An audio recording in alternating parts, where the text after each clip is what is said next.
चला, आज आपण पाहतोय बुद्धिमत्ता चाचणी या विषयातील सांकेतिक भाषा हा घटक अतिशय महत्वाचा घटक आहे. व्हिडिओ संपूर्ण पहा आणि तुम्हाला आवडल्यास नक्की व्हिडिओला लाईक करा आणि तुमच्या सगळ्या मित्रमैत्रिणींना संपूर्ण महाराष्ट्रभर हा व्हिडिओ सेंड करा, शेअर करा. ठीक आहे. पहा, पहिला प्रश्न. घोड्याला उंट म्हटले, उंटाला झेब्रा म्हटलं, झेब्राला गाढव म्हटलं, तर वाळवंटातील जहाज कोणाला म्हणावे? ठीक आहे. वाळवंटातील जहाज, वाळवंटातील जहाज कोणाला म्हणतो आपण? उंटाला म्हणतो. आणि वरील प्रश्नामध्ये सांकेतिक भाषेमध्ये उंटासाठी कोणता शब्द वापरला किंवा उंटाला काय म्हटलंय बघा व्यवस्थित. उंटाला काय म्हटलंय? उंटाला झेब्रा म्हटलंय. म्हणजे वाळवंटातील जहाज कोणाला म्हणावे? तर झेब्राला म्हणावे. ठीक आहे. बघा, या प्रश्नामध्ये एका सांकेतिक भाषेत CAT कॅटला WYE दिलाय. इथं मिस्टेक झालेली आहे, इथं F असणं अपेक्षित आहे. पुढं MEN मेन साठी MUL आणि DOG डॉग साठी VKS असे लिहितात. तर त्यात सांकेतिक भाषेत ऑक्सचा विरुद्ध लिंगी शब्द. ठीक आहे. ऑक्स म्हणजे काय असतंय? बैल. बैलाचा विरुद्ध लिंगी गाय आणि गायीला आपण काय लिहितो? काऊ असं लिहितो. ठीक आहे. म्हणजे काऊ हा शब्द त्या सांकेतिक भाषेमध्ये कसा लिहायचा हे पाहायचंय. चला लक्ष द्या. बघा, C साठी W. बघा, C आणि W चा काय संबंध लागतो राजांनो? तर C चा डावीकडून इंग्रजी अक्षरमालेमध्ये जर तिसरा क्रमांक असेल तर W चा उजवीकडून तिसरा क्रमांक असेल. मग ती अक्षरमाला जर मी या पद्धतीने लिहिली, बघा कशी लिहिली. इथपर्यंत L पर्यंत गेलो, M मध्यभागी आहे, M ला आहे असं ठेवला आणि इथून परत त्याच्या खाली ते अक्षर लिहित आलो. म्हणजे काय झालं? तर डावीकडचा पहिला क्रमांक, उजवीकडचा पहिला क्रमांक, डावीकडचा दुसरा क्रमांक, उजवीकडचा दुसरा क्रमांक, असे त्या क्रमांकाचे अक्षर त्याच्या खाली आली. ठीक आहे. मग बघा, ए साठी कोण आहे? Y आहे का? आहे. त्याच्यानंतर T साठी इथं F असणार आहे राजांनो. T साठी F येतोय का? येतोय. पुढे चला, M साठी M आहे. त्याच्यानंतर E, बघा E साठी U बरोबर आला. त्याच्यानंतर N साठी L आला. ठीक आहे. त्यानंतर पुढे सुद्धा DOG डॉग साठी चेक करा. D साठी V येईल, O साठी K आणि G साठी S येतोय. आता आपल्याला काय शोधायचं रे बाळांनो? काऊ. C साठी काय येणार आहे? C साठी W. म्हणजे काऊला त्या सांकेतिक भाषेमध्ये लिहित असताना C साठी मी W लिहिणार. त्याच्यानंतर O साठी काय लिहिणार बाळांनो? मी O साठी K लिहिणार आणि W साठी परत C लिहिणार. म्हणजे W K C असं उत्तर येईल आपलं. पर्याय क्रमांक 3 हे एकदम बरोबर उत्तर आहे. समजलंय? चला पुढच्या प्रश्नाकडे जाऊ. एका सांकेतिक भाषेत दगड हा शब्द दरफगड, गुलाब हा शब्द गुरफुलाब, तर पिवळा हा शब्द पीरफिवळा असा लिहितात. तर त्यात सांकेतिक भाषेत नूतन हा शब्द कसा लिहा? चला, तर त्यात सांकेतिक भाषेत नूतन हा शब्द कसा लिहा? बघा, सगळीकडं पहिला अक्षर द, पहिला अक्षर द, पहिला अक्षर जसंच्या तसं, P साठी P. मग आपल्याला लिहायचंय बाळांनो नू. नूतन साठी पहिला अक्षर नू सगळीकडे आहे का? आहे. चला पुढं शेवटची दोन अक्षर गड गड, लाभ लाभ आणि वळा वळा, शेवटची दोन अक्षर पण सेम आहेत. तण शेवटी बघा सगळीकडे तण तण, इथं दिलं नाही म्हणून हा चुकीचा आहे आणि चौथ्यामध्ये पण तण दिलेलं नाही म्हणून हाही चुकीचा आहे. म्हणजे उत्तर आलं तर पर्याय क्रमांक 1 किंवा 2 मध्ये येईल. ठीक आहे. आता पुढे चला. बघा काय केलंय या दोघांच्या मध्ये, रफ रफ आणि रफ वापरले.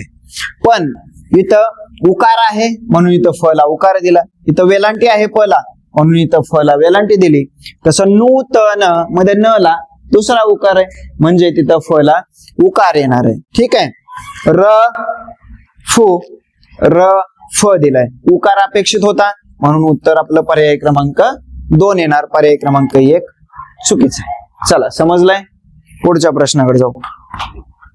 एका सांकेतिक भाषेत 35 ला 345, 48 ला 4168, 29 ला 2499 असं लिहितात. तर त्यात सांकेतिक भाषेत 58 बरोबर किती?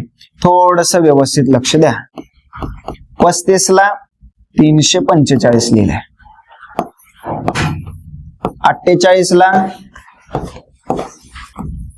4168 लिहिलंय. आणि 29 ला 2490. चला बघा काय करावं लागेल. एक गोष्ट लक्षात येते का बघा, तुमच्या पहिला अंक जसाच्या तसा आहे, शेवटचा अंक जसाच्या तसा आहे.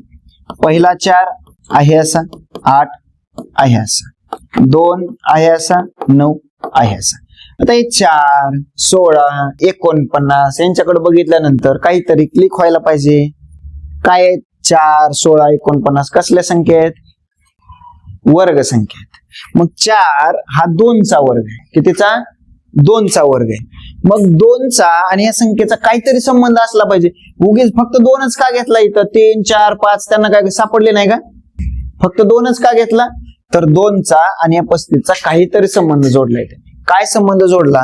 तर बघा या 35 मध्ये अंकांची जर वजाबाकी केली, 5 मधून 3 वजा केले तर किती उरतात? 2 उरतात. आणि म्हणून 2चा वर्ग 4 लिहिला. 2चा वर्ग 4 लिहिला. त्याचप्रमाणे इथं मोठ्या अंकातून लहान अंक वजा केला, कोण उरणार? 4. 8 मधून 4 गेले, 4 राहिले. आणि या 4चा वर्ग आपल्याला इथं 16 दिसतो. त्याचप्रमाणे इथं 9 मधून 2 गेले, किती उरतात बाळांनो? 7. आणि 7चा वर्ग किती रे? 49 झालं. मग आता आपल्याला काय शोधायचंय? 58 साठी. ठीक आहे, बघा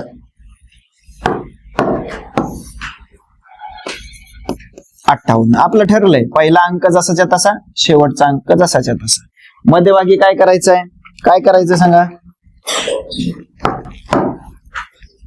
या 2 अंकांची वजाबाकी. 8 मधून 5 गेले, किती उरतात? 3 उरतात. आणि 3चा वर्ग किती राजांनो? 9. असं उत्तर येईल आपलं. 5, 9, 8 कुठं दिसतंय आपल्याला? पर्याय क्रमांक 4 मध्ये दिसतंय. समजलंय? चला पुढच्या प्रश्नाकडे जाऊ.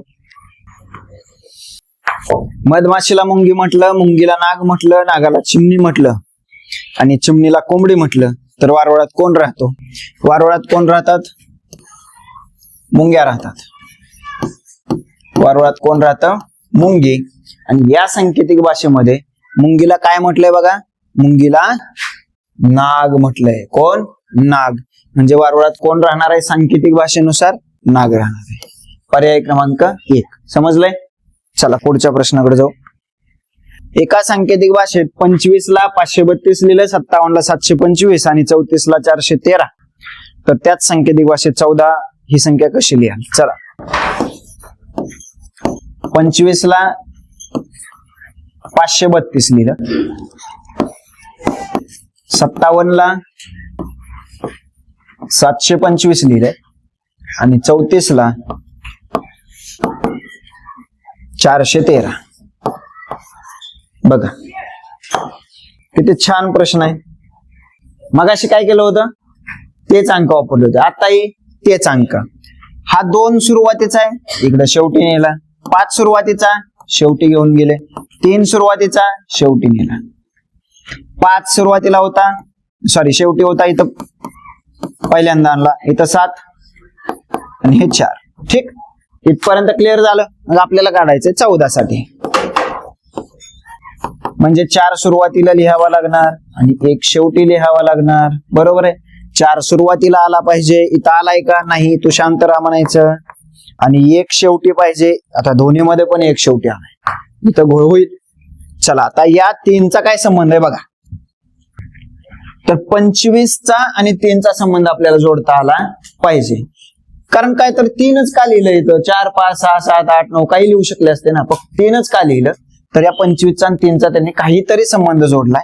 25चा 3शी काय संबंध जोडला बाळांनो? तर मोठ्या अंकातून लहान अंक वजा केला, 3 येतो. इथं 7 मधून 5 उरतात, गेल्यानंतर 2 उरतात बाळांनो. आहे का बघा? 2 आहे. म्हणजे या 3चा इथं 2, इथं पण 4 मधून 3 गेले, 1 उरतात. म्हणून इथं 1 लिहिलं. तसं इथं 4 मधून 1 वजा करा बाळांनो, किती राहील 3. म्हणजे इथं मला मध्यभागी काय लिहायचं आहे 3 लिहायचं आहे. मग माझं काय उत्तर येणार आहे 4 3 1. 4 3 1 पर्याय क्रमांक 3 हे आपलं बरोबर उत्तर असेल. समजलंय? चला पुढे.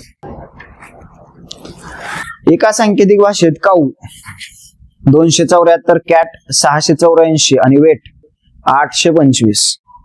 तर त्याच सांकेतिक भाषेत गोट हा शब्द कसा लिहा? किती छान प्रश्न आला बघा. तर आपल्याला काय लिहायचं आहे गोट. आता नीट लक्ष द्यायचं व्यवस्थित. या पहिल्या शब्दामध्ये आणि दुसऱ्या शब्दामध्ये कोणतं तरी एक अक्षर कॉमन आहे. कॉमन म्हणजे ते दोन्ही मध्ये असलं पाहिजे. पहिल्या पण शब्दामध्ये आणि दुसऱ्या पण शब्दामध्ये. कोण आहे राजांनो? मला सांगा बरं, कोण आहे पहिल्या पण आणि दुसऱ्या पण शब्दामध्ये? सी आहे. कोण? सी. हा सी आहे ना, तो पहिल्या आणि दुसऱ्या शब्दामध्ये. मग तसंच या दोन संख्यांमध्ये एक अंक कॉमन आहे जो दोन्ही मध्ये आहे. कोण आहे असा दोन्ही मध्ये? 4 आहे. 4 म्हणजे आपण इकडे लिहू शकतोय सी साठी 4. चल पुढं. दुसऱ्यामध्ये आणि तिसऱ्यामध्ये कोणता तरी एक अक्षर कॉमन आहे. कोणतं आहे? टी. तसं दुसऱ्या आणि तिसऱ्या संख्येमध्ये सुद्धा एक अंक कॉमन दिसतोय. कोणता रे? 8. म्हणजे टी साठी मी काय लिहिणार आहे? 8 लिहिणार आहे. पुढे चला. आता पहिल्यामध्ये आणि तिसऱ्यामध्ये मला काय कॉमन दिसतोय? डब्ल्यू. मग इकडे सुद्धा पहिल्यात आणि तिसऱ्यामध्ये कोणता अंक कॉमन आहे? 2. कोणता? 2. म्हणजे डब्ल्यू साठी 2 लिहिणार. झालं. आता पुन्हा काय कॉमन दिसतोय का मला? नाही. पण इथं फक्त कोण शिल्लक आहे? ओ. मग ओ साठी कोण आहे? 7. 7 लिहितो. इथं कोण शिल्लक आहे? ए. ए साठी 6. आणि इथं कोण शिल्लक आहे? ए. ए साठी 5. झालं. एवढं जर परफेक्ट लिहिता आलं ना तर आपल्याला कसलाही प्रश्न विचारू द्या आरामात सॉल्व्ह होणार. बघा त्यांनी काय विचारलंय आपल्याला? GOAT गोट. GOA आणि टी गोट. जी साठी काय आहे बाळांनो? जी साठी बोला. जी साठी काय? जी अक्षर आहे का याच्यामध्ये? नाही. बरं चला. ओ साठी काय? ओ साठी 7. ओ साठी 7 लिहिलं. ए साठी काय दिलं आपल्याकडं? 6. 7 6. आणि टी साठी काय दिसतंय मला? 8. 7 6 आणि 8 असलं पाहिजे. याच्यामध्ये आहे, याच्यामध्ये आहे, याच्यामध्ये आहे, याच्यामध्ये आहे. आता मग जी साठी दिलेलं नाही. त्यांनी काय दिलंय का? नाही. मग कसं शोधायचं? तर बघा आता नीट लक्ष द्या व्यवस्थित. याच्यामध्ये ना 7 6 8 हे सोडून कोण दिलाय रे? 4 दिलाय. मग इकडे 4 आहे का रे? आहे. सी साठी आहे. हा 4 कोणासाठी आहे? सी साठी आहे. म्हणजे तो जी साठी होऊ शकतोय का? नाही. म्हणजे पर्याय क्रमांक 1 येणार नाही. पुढं 7 6 आणि 8 मग कोण उरला? 1. मग 1 आहे का इकडे? बघा नाही. 1 नाही. म्हणजे हा जी साठी असू शकतो. पुढे जाऊया. 7 6 8 सोडा आणि 5 दिलाय त्यांनी. मग 5 साठी इकडे काय दिलाय का? दिलाय. 5 साठी ई दिलाय. म्हणजे ई असेल तर जी येऊ शकत नाही. 7 6 आता बघा इथं 6 तर दिलेलंच नाही. आपल्याला काय पाहिजे होतं? 7 6 आणि 8 पाहिजे होतं. इथं 6 दिला नाही म्हणून याला डायरेक्ट कॅन्सल करून टाका. म्हणजे बघा सगळ्यांसाठी सगळ्या अंकांसाठी काही ना काही अक्षर आहे. पण 1 साठी काय अक्षर आहे का? नाही. इथं नाही म्हणजे कोणतं तर नवीन अक्षर असणार. आणि नवीन अक्षर म्हणजे कोणतं? जी. कोणतं? जी. म्हणजे इथं काय असणार आहे? 1 असणार आहे. म्हणजे तुम्ही म्हणाल सर 1 7 6 आणि 8 असं क्रमानच द्यायला पाहिजे. असं काय नाही. इथं क्रमाने दिलेत का अंक? नाही. मग इथं सुद्धा क्रमानच असावेत असं काही सुद्धा नाही. आणि त्याने दिली सूचना अक्षरे व अंकांचा क्रम सारखा असेलच असे नाही. म्हणून पर्याय क्रमांक 2 हे आपलं बरोबर उत्तर आहे. अतिशय महत्वाचा प्रश्न आहे. समजला असेल तर पुढे जाऊया. वाघाला सिंह म्हटलं, सिंहाला शेखरू म्हटलं, शेखरूला हरिण म्हटलं, हरणाला हत्ती म्हटलं तर महाराष्ट्राचा राज्य प्राणी. Very important. कोण सांगते? महाराष्ट्राचा राज्य प्राणी शेखरू.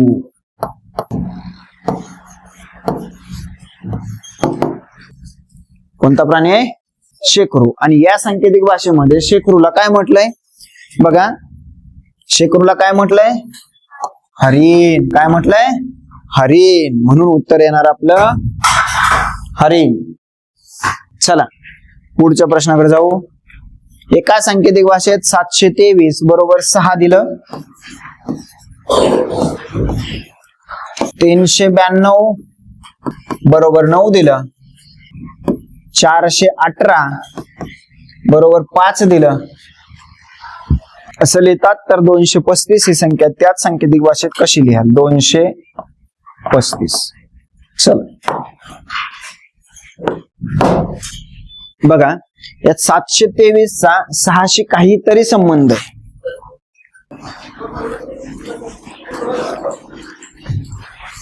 बघा, जर आपण सुरुवातीपासून विचार केला, जर अंकांची बेरीज केली तर 7 आणि 2 9 आणि 3 11. 6चा आणि ते 11चा काही संबंध तसा लागत नाही. मग आपण त्या अंकांचा गुणाकार करून बघू.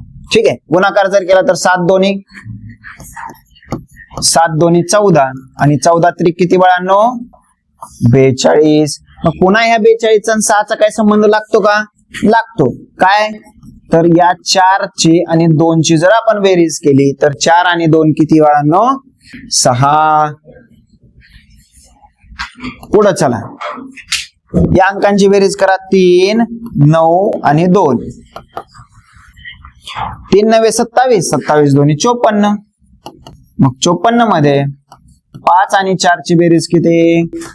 9 आहे का? इथं आहे. पुढे चला, 4 गुणिले 1 गुणिले 8, 4 1 4 आणि परत 8 चौक 32. मग 32 मधील अंकांची बेरीज 3 आणि 2 किती बाळांनो? 5. किती?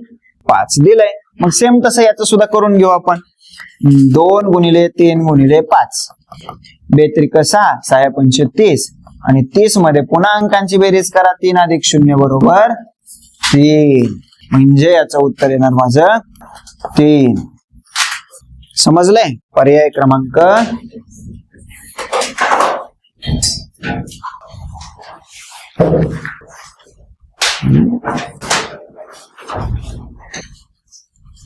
पर्याय क्रमांक 1 हे आपलं बरोबर उत्तर असेल. चला पुढच्या प्रश्नाकडे. एका सांकेतिक भाषेत टेल 4572 आहे, सेफ 6052 आहे, नोट 5731 असं दिलंय, 5731. तर त्याच सांकेतिक भाषेत स्लेट हा शब्द कसा लिहाल? सूचना दिली. अक्षरे व अंकांचा क्रम सारखा असेलच असे नाही. चला आता व्यवस्थित लक्ष द्या. बघूया कोणत्या अक्षरांसाठी कोणते अंक दिलेले आहेत या सांकेतिक भाषेत. बघा, पहिल्या 2 शब्दांमध्ये ना ए पण कॉमन दिसतोय आणि ई पण कॉमन दिसतोय. म्हणजे फिक्स काही ठरवता येत नाही.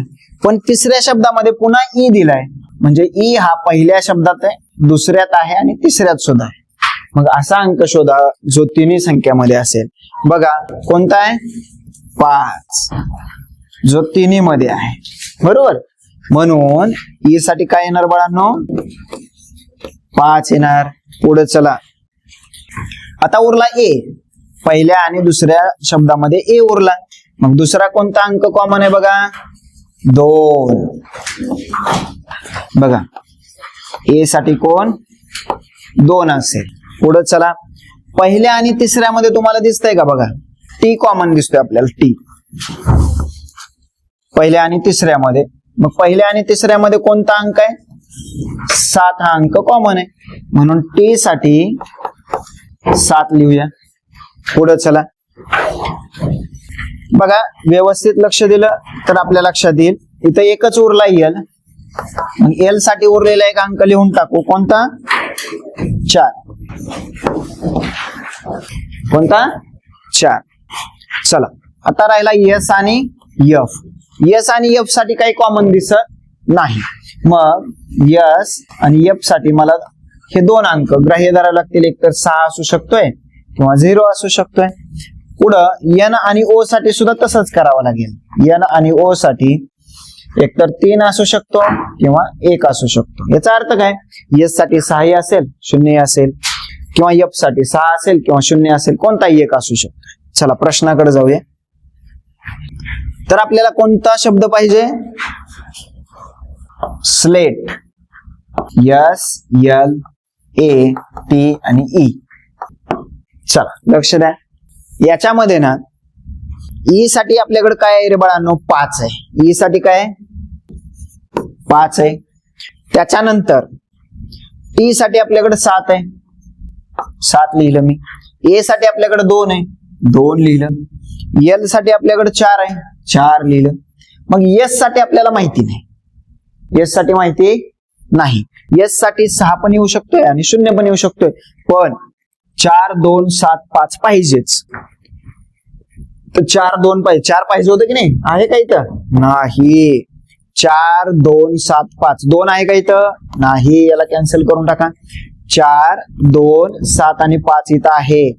4 2 आहे का इथं? 2 नाही, म्हणून याला पण कॅन्सल करून टाकला. म्हणजे सिंपल आहे. 4 2 7 5 कुठं मिळालं? पर्याय क्रमांक 3 मध्ये मिळालं. आणि मग या S साठी त्यांनी पर्यायामध्ये दिलेलं आहे. काय असणार? 6 आहे का? आहे. म्हणजे पर्याय क्रमांक 3 हे आपलं बरोबर होतं. ठीक आहे. चला पुढच्या प्रश्नाकडे जाऊया. बघा, 2 प्रश्न दिलेत. संख्या आणि चिन्हांचा एक तक्ता आहे आणि त्याच्या आधारे आपल्याला पाहून प्रश्नांची उत्तरं द्यायची आहेत. बघा, इथे एक डॉट दिलाय बाळांनी. काय दिलाय? डॉट.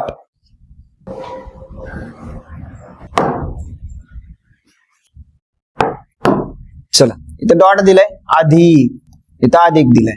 डॉट साठी काय रे बाळांनो? 8. मग आपण इथं सोडूया 53वा प्रश्न. डॉट साठी 8 दिलाय, 8 लिहिलं. अधिक, अधिकचं चिन्ह दिलं. हॅश, हॅश साठी काय आहे बाळांनो? 6 लिहिलं मी. परत भागिले म्हटलंय, मग भागिले करतो इथं. परत बॉक्स दिलाय, बॉक्स साठी काय दिलाय? 2, म्हणून इथं 2 करतो. हा ठीक. पुन्हा वजा म्हटलंय, वजा, आणि पुन्हा मग वर्तुळामध्ये गुणिले चिन्ह दिलंय. असं कुठं येतं? आणि त्याच्यासाठी काय? 5. तर ही पदावली आपल्याला सोडवायची. पदावलीचा नियम आपल्याला माहिती आहे कोणता? कंचे भागू बेव. चला, अगोदर काय करणार? मग भागाकार. मग 8 आहे असं ठेवा, अधिक 6 भागिले 2, 2च्या पाड्यात 6 किती नंबरला आहे? 2 त्रिक 6, 3 वजा 5. पुन्हा आपण करूया बेरीज. 8 आणि 3 11 वजा 5. मग 11तून 5 गेले, किती उरतात बाळांनो? 6. पर्यायामध्ये कुठं आहे? तर पर्यायामध्ये पुन्हा चिन्हच दिले. मग 6 हा अंक कोणत्या चिन्हाने दर्शवला आहे? तर या चिन्हाने, हॅश न दर्शवला. म्हणजे आपलं उत्तर कोणतं येणार बाळांनो? पर्याय क्रमांक 2 येणार. समजलं? खूप सोपं आहे. पुढे चला. खालील तक्त्यावरील दिलेले अंक एकदाच वापरून लहानात लहान 6 अंकी संख्या तयार करा. किती छान प्रश्न आहे बघा. लहानात लहान 6 अंकी संख्या, खालीलपैकी कोणते योग्य पर्याय येतील तो निवडा. 6 अंकी म्हटलं किती अंक दिले? 1 2 3 4 5 6. लहानात लहान म्हटलं की ते अंक चढत्या क्रमाने लिहायचे. चढत्या क्रमाने लिहायचे असतील तर सुरुवात जर लहान अंक असतील तर 0 पासून करायची का? नाही. 0 नेहमी 2 नंबरला टाकायचा. मग 1 नंबरला कोण लिहायचा? 2 लिहिला, बरोबर आहे. पुढं 0, पुन्हा 3, पुन्हा 5 6 आणि मग उरलेला शेवटी 8. ही झाली लहानात लहान 6 अंकी संख्या. ठीक आहे. मग ही चिन्हाच्या रूपाने कशी लिहायची? 2 साठी कोण आहे बाळांनो? बॉक्स. मग सुरुवातीला मला बॉक्स पाहिजे, म्हणजे पर्याय क्रमांक 1 जो आहे ना त्याला म्हणायचं तू गप, त्याला करायचं डिलीट. पुढे चला. सुरुवातीला बॉक्स आला 0, 2 नंबरला 0 आहे. मग 0ला कोण आहे रे बाळांनो? @ आहे. म्हणजे हे ए साठी देवर्तुळ असं आहे. ठीक आहे, ते चिन्ह आहे. मग 2 नंबरला मला ए सारखं पाहिजे, आहे का सगळीकडं? आहे. 3 नंबरला मला 3 आहे. मग 3 ला कोण आहे रे बाळांनो? त्रिकोण आहे. मग तिसऱ्या क्रमांकाला मला त्रिकोण पाहिजे. इथं आहे, इथं आहे, इथं आहे. बरं ठीक आहे. मग बघा शेवटी कोण आहे रे? 8 आहे. बघूया आपण शेवटी काय आहे? 8. 8 साठी काय रे बाळांनो? डॉट. मग शेवटी डॉट पाहिजे मला, मग याला कॅन्सल करून टाकू. शेवटी कोण पाहिजे? डॉट. मग आता राहिला शेवटून 2 नंबरचा पण सेम आहे. मग शेवटून 3 नंबरचा तेवढा चेक करायचा. शेवटून 3 नंबरला कोण आहे? 1 2 3 5 आहे. आणि 5 साठी कोणतं चिन्ह आहे? तर वर्तुळामध्ये गुणिले चिन्ह. मग वर्तुळामध्ये गुणिले कुठे आहे? इथं आहे. म्हणजे पर्याय क्रमांक 3 हे आपलं बरोबर उत्तर आहे. समजलंय? चला पुढे जाऊ. बघा याच्यामध्ये सुद्धा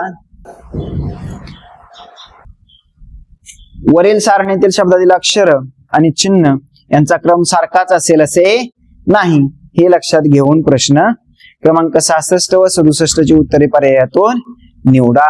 किती छान प्रश्न आहे बघा बरं. आता बघा आपण एक काम करूया.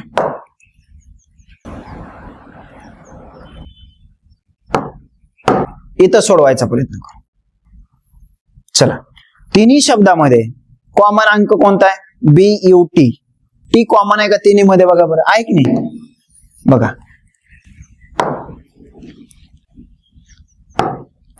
टी कॉमन आहे बघा. इथं पण आहे, इथं पण आहे आणि इथं पण आहे. मग टी कॉमन आहे म्हणजे एक चिन्ह पण कॉमन असणार आहे. कोणतं आहे बघा बरं? त्रिकोण. कोणतं आहे? त्रिकोण. म्हणजे टी साठी काय येणार बाळांनो? त्रिकोण. इथं लिहू का मग मी? टी साठी त्रिकोण. टी साठी आला त्रिकोण. पुढे जाऊया. चला, या दोघांमध्ये काय कॉमन दिसतंय? BU. नाही, इथं काय कॉमन नाही. या दोघांमध्ये काय कॉमन आहे? ए कॉमन आहे. काय कॉमन आहे? ए. इथं ए, इथं ए. मग या दोघांमध्ये चिन्ह कोणतं कॉमन आहे? तर हा स्टार आहे बघा. म्हणजे ए साठी असा एक स्टार आहे. चला पुढे. मग कोण राहिला रे? ह्याच्यातला पी राहिला. मग याच्यातला पी म्हणजे काय? उलटा त्रिकोण आहे, रंगवलेला. बरोबर आहे का? हा. आणि याच्यातला कोण राहिला रे? बी. मग बी साठी काय आहे? बी साठी काय येणार आहे? डॉट. बी साठी काय येणार? डॉट. जो शिल्लक राहिला बी, तर डॉट येणार. इकडे सुद्धा बी आहे, याचा पण डॉट येणार. बी साठी येणार डॉट, रंगवलेला. आणि उरला एकच फक्त यू. यू साठी चौकोन लिहा. चला, 66वा प्रश्न. यू या अक्षरासाठी कोणते चिन्ह येईल? यू साठी काय येणार आहे? बॉक्स येणार आहे. पर्याय क्रमांक 3 झालं. पुढं सांकेतिक भाषेत टॉप हा शब्द कसा लिहाल? TOP. टी साठी काय बाळांनो? त्रिकोण. मग त्रिकोण पाहिजे की नाही आपल्याला? न रंगवलेला त्रिकोण. इथं नाही, कॅन्सल करून टाका. इथं नाही, कॅन्सल करून टाका. एक तर हा किंवा हा येईल. ओ साठी काय पाहिजे आपल्याला? ओ साठी बघा बरं. ओ साठी आपल्याला काय पाहिजे रे? हा, ओ दिलंच नाही. बरं, असू दे. पी साठी काय पाहिजे? उलटा त्रिकोण. मग उलटा त्रिकोण कुठे आहे या दोघांमध्ये? दोन्ही मध्ये सुद्धा आहे. पण ना बाळांनो, हा जो डॉट आहे का, डॉट, तो डॉट कशासाठी आहे रे? बी साठी आहे. मग आपल्याला तर ओ पाहिजे, मग हा तर बी साठी आहे, म्हणून याला कॅन्सल करून टाकला. मग पर्याय क्रमांक 4 हे आपलं बरोबर उत्तर आहे. म्हणजे नवीन अक्षर दिलंय तर नवीन चिन्ह पाहिजे. कळालं? चला पुढच्या प्रश्नाकडे जाऊ. बघा इथं सुद्धा सेम तसाच प्रश्न दिलाय. चिन्ह दिलेत, सांकेतिक रूप दिले त्यांचं. बरोबर आहे. आणि वरील सारणीतील चिन्ह आणि अंक यांचा क्रम सारखा असेल असे नाही, हे लक्षात घेऊन उत्तर पर्यायातून निवडा. किती छान प्रश्न आहे बघा बरं. आता आपण मगाशी जसं सोडवलं तसंच करूया. ठीक आहे, चला.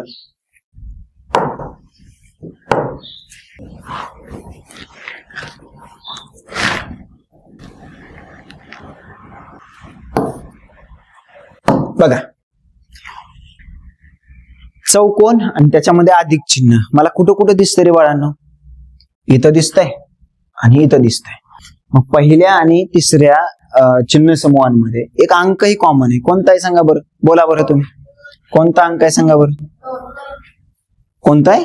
2. म्हणजे या चिन्हासाठी मला 2 घ्यावा लागेल. 2. मग ते इथं मी कुठं लिहून घेऊ बरं? इथं घेतो. 2. चला पुढे. या दोघांमध्ये काय कॉमन आहे रे बाळांनो? वर्तुळ आणि त्याच्यामध्ये अधिक हे. आणि अंक कोणता कॉमन आहे? 6. म्हणजे त्याच्यासाठी मला काय लिहायचंय? 6.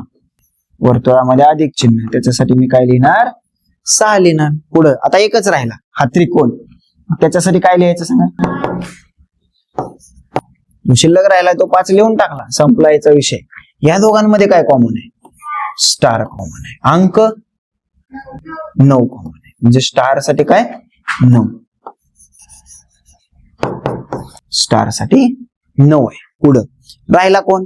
हा वेगळ्या प्रकारचा स्टार.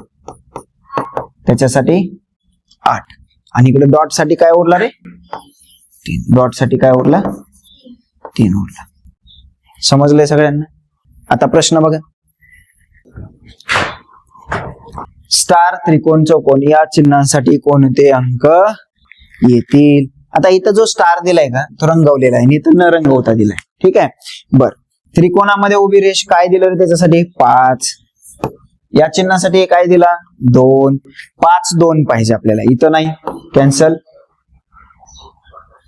इथं नाही आहे सॉरी 5 2 आहे इथं आहे का नाही ठीक आहे आपल्याला 5 2 पाहिजे की नाही इथं आहे का आहे बर चला मग या स्टार साठी काय आहे रे बाळांनो 9 आहे काय 9 आहे मग 9 5 2 आणि इकडे जो 8 दिलाय तो 8 कोणासाठी आहे रे बघा हा वेगळ्या स्टार साठी आहे म्हणजे हा जो 8 आहे ना तो असा फुलीसाठी आहे फुलीसाठी म्हणजे उत्तर काय येणार आपलं काय येणार पर्याय क्रमांक 3 चला आता पुढे जाऊया बघा इथं या चिन्हासाठी काय रे बाळांनो वर्तुळामध्ये अधिक 6 अधिक या चिन्हासाठी 2 याच्यासाठी डॉट डॉट पण न रंगवलेला दिलाय 3 आपण घेऊया आणि वजा स्टार साठी किती आहे रे 9 हा वेगळ्या प्रकारचा स्टार आहे चला अगोदर काय करतोय गुणाकार 6 अधिक बेत्रिक 6 वजा 9 पुन्हा बेरीज करा 6 6 12 12 वजा 9 किती रे बाळांनो 3 मग 3 हे उत्तर आले पण त्याच्यासाठी चिन्ह कोणतं आहे सांगा डॉट आहे म्हणजे तो वर्तुळ आहे रंगवलेला असा पर्याय क्रमांक 2 हे आपलं बरोबर उत्तर असेल ठीक आहे तर सगळे प्रश्न समजलेत अतिशय महत्वाचे प्रश्न प्रकार आहेत जर तुम्हाला सगळे प्रश्न समजले असतील व्हिडिओ आवडला असेल तर व्हिडिओला नक्की लाईक करा आणि तुमच्या सगळ्या मित्रांपर्यंत हा व्हिडिओ पोहोचवा व्हिडिओ भरपूर प्रमाणात शेअर करा कारण असेच प्रश्न तुम्हाला यावर्षी परीक्षेमध्ये येणार आहेत ठीक आहे थांबूया थँक्यू